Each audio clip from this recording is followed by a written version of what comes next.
অবশেষে সামনে এলেন ক্ষমতাচ্যুত সাবেক প্রধানমন্ত্রী শেখ হাসিনা। ভারতের মাটি থেকেই আওয়ামী লীগের এক সভায় সরাসরি যোগ দিলেন তিনি, যেখানে বাংলাদেশে সম্প্রতি সংখ্যালঘুদের উপর অত্যাচার সহ ডক্টর মোহাম্মদ ইউনূসকে নিয়েও কঠোর সমালোচনা করেন ক্ষমতাচ্যুত এই প্রধানমন্ত্রী। এমনকি অভিযোগ তোলেন অন্তর্বর্তীকালীন সরকারের প্রধান উপদেষ্টা ডক্টর মোহাম্মদ ইউনূসের বিরুদ্ধে। অভিযোগে তিনি উল্লেখ করেন, ডক্টর মোহাম্মদ ইউনূসের পরিকল্পনাতেই বর্তমানে বাংলাদেশে গণহত্যা চলছে। গতকাল ভারতীয় এক সংবাদ মাধ্যমে এমনটাই জানান তিনি।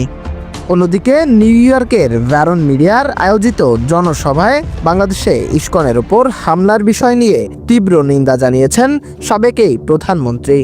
এ সময় ভিডিও কলে যুক্ত হয়ে শেখ হাসিনা বলেন, আজ আমার বিরুদ্ধে গণহত্যার অভিযোগ আনা হয়েছে, কিন্তু বাস্তবে ডক্টর মোহাম্মদ ইউনূস একদল উগ্রবাদী ছাত্র সমর্থন নিয়ে পরিকল্পনার মাধ্যমে গণহত্যায় লিপ্ত হয়েছে। সেই সাথে ডক্টর মোহাম্মদ ইউনূসকে ছাত্র জনতার গণহত্যার মাস্টারমাইন্ড বলে মন্তব্য করেন সাবেক এই প্রধানমন্ত্রী। সেই সাথে তিনি আরও বলেন, সুযোগ বুঝে আগামী জানুয়ারিতে রাজপথে শক্ত অবস্থান নেবে আওয়ামী লীগ। Yasin Arafat, news desk.